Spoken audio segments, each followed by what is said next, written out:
오늘 우리에게 주시는 하나님 말씀 함께 봅니다. 오늘 우리에게 주시는 하나님 말씀은 시편 4편 4절부터 7, 8절입니다. 그러면 본문의 말씀 다 함께 읽습니다.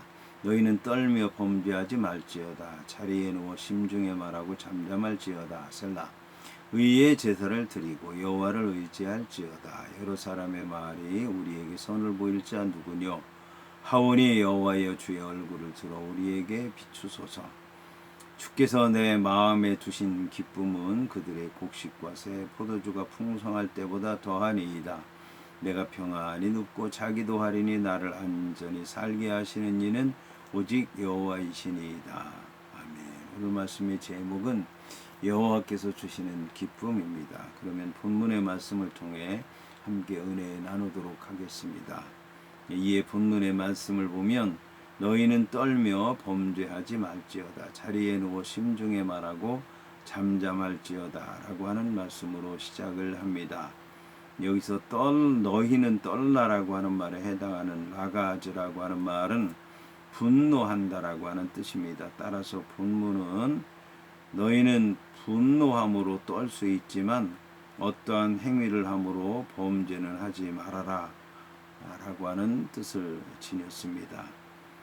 이러한 다윗의 말은 다윗의 대적자들을 향한 권고로 볼 수도 있겠지만 본문의 내용을 자세히 보게 되면 다윗을 따르는 다윗의 추종자들을 향해서 주는 말씀이라고 하는 것을 알 수가 있습니다.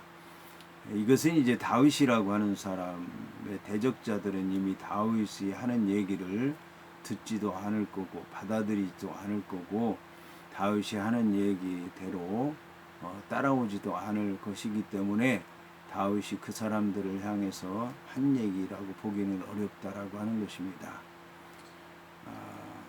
하지만 이제 이 얘기는 다윗을 따르는 사람들에게 준 얘기인데 그것은 다윗을 따르는 사람들이 이제 다윗이 범죄한 것을 보고 불평하고 그리고 다윗이라고 하는 사람이 어떤 때는 승리하고 복을 받고 형통하지만 또 어떤 때는 죄를 짓고 저주하고 멸망의 길을 달려가는 것처럼 보이고 그래서 여호와 하나님께로부터 심판을 받은 것으로 보이기도 하고 또 다윗과 함께 하던 사람들이 다윗을 대적해서 일어나서 다윗을 공격하고 다윗을 이제 멸망시키려고 하는 것을 보니까 다윗을 따르는 사람들이 영적으로 혼란이 일어나서 여호와 하나님을 원망하기도 하고 다윗을 원망하기도 하고 다윗의 대적자들을 원망하기도 하는데 바로 이제 이런 사람들을 가리켜서 그들이 행하는 모든 일들이 신앙적으로 볼 때 잘못된 것이기 때문에 잘못된 신앙에서 돌아와서 올바른 신앙을 가져라 그런 뜻에서 다윗을 따르는 사람들에게 하는 말씀이라는 것입니다. 자, 따라서 이 말씀은 하나님께서 택하신 신정왕국 이스라엘의 왕을 대적해서 반란을 일으키고 왕을 몰아내는 못된 일에 대해서 슬퍼하라고 명령하는 것으로 이해할 수가 있습니다. 이러한 명령은 반란을 일으킨 자보다는 반란에 반대하는 자들에게 더 적합한 명령이라는 것입니다. 본문의 자리에 누워 심중에 말하고 잠잠할지어다 라고 하는 말을 직역하면 너희는 너희 침상 위에서 너희의 마음에 대해서 말하라. 그리고 너희는 침묵을 지키라 라고 하는 뜻입니다. 본문에서 침상은 사람이 공개적으로 떠들지 않고 곰곰이 누워서 생각하며 묵상하는 자리입니다. 그런 자리에서 심중에 말하라고 하는 것은 거짓말로 크고 공공연하게 떠들지 말고 자신을 돌아보고 하나님이 어떤 분인가, 자기 주위에서 일어나는 일을 어떻게 받아들여야 되는가 생각해 보라고 하는 뜻입니다. 다시 말해서 양심을 갖고 하루를 돌아보면서 자신이 어떤 상태에 있는지를 살펴보라는 뜻입니다. 이것은 다윗이라고 하는 사람이 지금 극도로 분노하고 있는 자신을 따르는 사람들에게 분이 나는 것은 어쩔 수가 없지만 마음을 다스려서 범죄해서는 안 된다고 하는 것을 말하고 있는 것입니다. 따라서 이러한 말 속에 있는 분노를 겉으로 드러내지 말고 침묵을 지키라고 하는 말인 것입니다. 왜냐하면 악인이 속에 있는 분노를 터뜨림으로 말미암아 경건한 자가 무고하게 고통을 당하기 때문입니다. 물론 침묵 자체가 속에 있는 악을 다 없앨 수는 없지만 적어도 그 악의 결과는 줄일 수가 있다라고 하는 것입니다. 그러므로 분노함으로 범죄할 것이 아니라 밤에 고요할 때 자리에 누워서 마음속으로 반성하며 잠잠하라고 명령하고 있는 것입니다. 이어서 본문은 의의 제사를 드리고 여호와를 의지할지어다라고 말씀하고 있습니다. 본절 5절에서 의의 제사에 해당하는 지부회 체데크라고 하는 말은 1절의 의의 하나님에 해당하는 엘로헤 체데크라고 하는 말과 관계가 있습니다. 그렇게 볼 때 의의 제사는 단순히 의식적으로 드리는 제사를 가리키는 것만이 아니라 영적인 의미에서 여호와께로부터 말미암은 의를 인정하며 그동안 의로운 왕을 대적한 데 대해서 회개하는 마음으로 진정한 제사를 드린다는 것을 말하는 것입니다. 4절은 다윗의 추종자들의 분한 마음을 누그러뜨리기 위한 경고인 반면 본문은 한 걸음 더 나아가서 그들의 마음속에 자리 잡은 악을 제거하기 위한 다윗의 권면이라고 볼 수 있는 것입니다. 본문의 여호와를 의지할지어다라고 하는 말은 여호와 하나님과의 바른 관계로 돌아오라고 하는 말입니다. 다윗은 대적들의 행위가 하나님과의 관계가 단절된 데서 비롯됐다고 믿었습니다. 이어서 본문은 여러 사람의 말이 우리에게 선을 보일 자 누구냐 하오니 여호와여 주의 얼굴을 들어 우리에게 비추소서라고 말씀하고 있습니다. 앞서서 우리가 본 2절과 3절은 다윗의 대적자들을 향해서 경고하는 내용이었다면 4절과 5절은 자신을 따르는 사람들을 향해서 권고하는 내용이었습니다.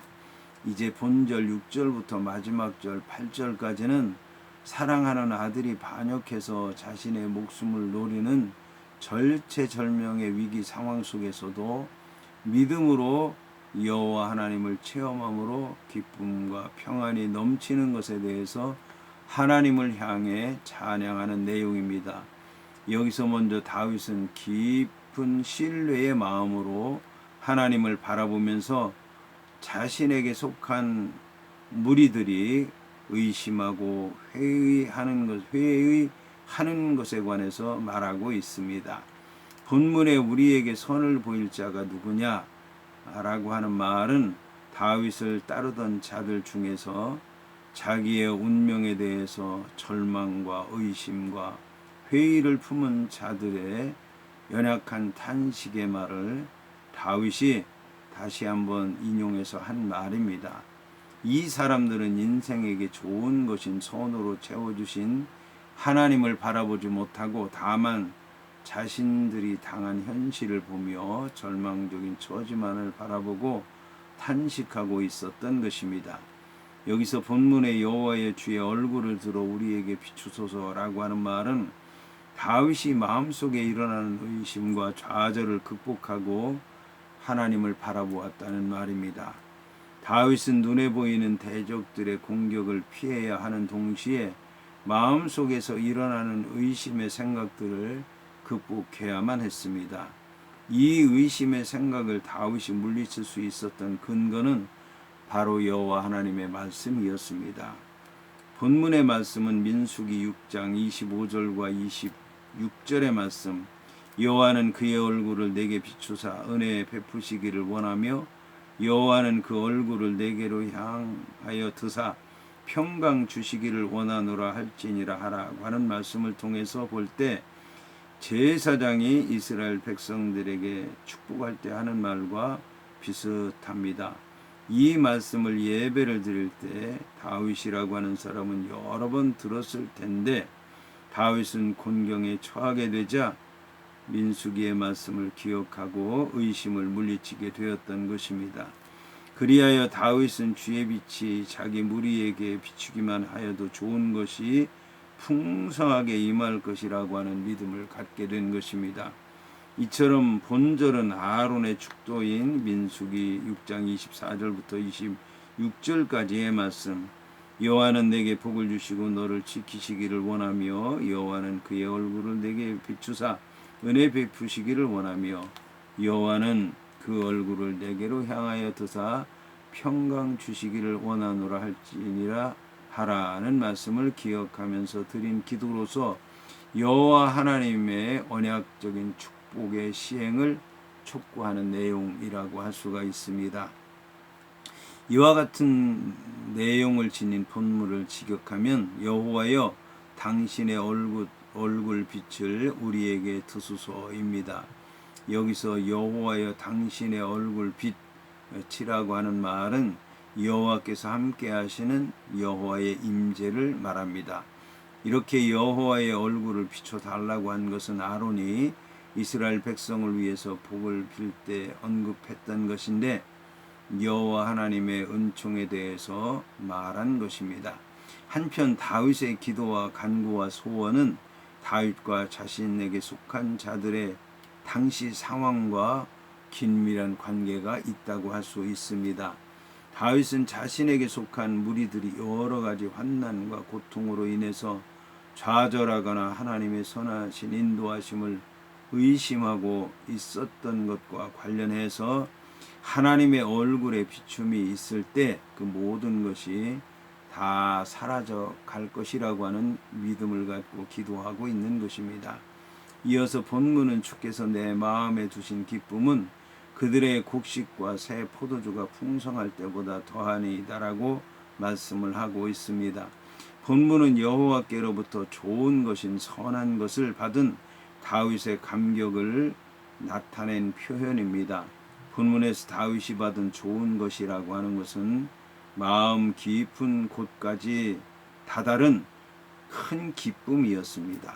여기서 하나님이 주신 기쁨과 비교의 대상이 되고 있는 곡식과 새 포도주의 풍성함으로 인한 기쁨은 풍성한 추수로 인해서 누리는 물질적인 만족에서 오는 기쁨이라고 할 수가 있습니다. 이것도 성경에 의하면 하나님을 믿는 성도들이 누리는 기쁨 가운데서 아주 중요한 요소라고 할 수 있을 것입니다. 그러나 다윗이 여호와 하나님께로부터 얻은 기쁨은 사람의 아들들이 권세자에게 아부함으로써 누리는 물질적인 풍요로움이나 권세보다도 더 영광스럽고 좋은 것이었습니다. 이 기쁨이 그 어떠한 것들보다도 더 좋은 이유는 다윗이 여호와 하나님께로부터 받은 것이 아무도 빼앗아갈 수 없는 안전한 것이었기 때문입니다. 이것은 당시 사회적인 통념이나 다윗을 따르는 다윗의 추종자들의 가치관과 대조되는 다윗의 깊은 신앙심을 잘 드러내주고 있는 구절이라고 할 수가 있습니다. 이어서 본문은 내가 평안히 눕고 자기도 하리니 나를 안전히 살게 하시는 이는 오직 여호와이시니이다라고 말씀을 하고 있습니다. 본문에 내가 평안히 눕고 자기도 할 것이라고 하는 말씀은 하나님께서 주신 기쁨이 고위층의 인사들인 사람의 아들들이 누리는 물질적인 복보다도 더 좋다고 하는 것에 대한 다윗의 확실한 증거가 되는 말씀입니다. 이 기쁨으로 말미암아 다윗이라고 하는 사람은 감당할 수 없는 큰 환난 가운데서도 아무런 두려움 없이 평안히 누워서 잘 수가 있었던 것입니다. 여기서 평안이라고 하는 말에 해당하는 베샬롬이라고 하는 말의 원형 샬롬이라고 하는 말은 전혀 부족함이 없는 충만함, 불안함이 없는 마음의 평안함, 하나님과의 바른 관계에서 오는 심령의 평강을 뜻하는 단어입니다. 이 단어는 하나님 앞에서 의롭고 경건하며 여호와께서 주신 기쁨을 소유하고 있는 다윗이 상황에 따른 불안으로부터 완전한 자유를 누리고 있다는 것을 잘 보여주고 있습니다. 한편 본절 앞부분 서두에 나오는 이유를 나타내는 접속사 키가 있는데, 이 키라고 하는 말을 살려서 본문 나를 안전히 살게 하시는 이는 오직 여호와이시니이다라고 하는 말을 번역하면, 왜냐하면 나를 안전하게 거하게 하시는 분은 다른 사람이 아닌 바로 여호와 하나님 당신뿐이기 때문이다 라는 뜻입니다. 이러한 고백을 통해서 다윗은 대적의 무서운 공격 앞에서도 평안하게 누워 잘 수 있었는데, 이것은 오직 하나님이 도우시는 은총 때문이었던 것입니다. 여기서 안전이라고 하는 말로 번역된 라 베타흐라고 하는 말의 원형 베타흐라고 하는 말은 본래 신뢰한다, 확신한다, 담대하다라고 하는 뜻을 지닌 바타흐라고 하는 말에서 나온 명사로서 견고하고 안전한 피난처, 위험이 없는 상태, 공포가 사라진 상태를 말합니다. 한편 본문에서 특히 오직이라고 하는 말을 다윗이 한 것은 다윗이 하나님 외에 다른 어떤 것의 도움을 바라지 아니했다라고 하는 것을 말하는 것입니다.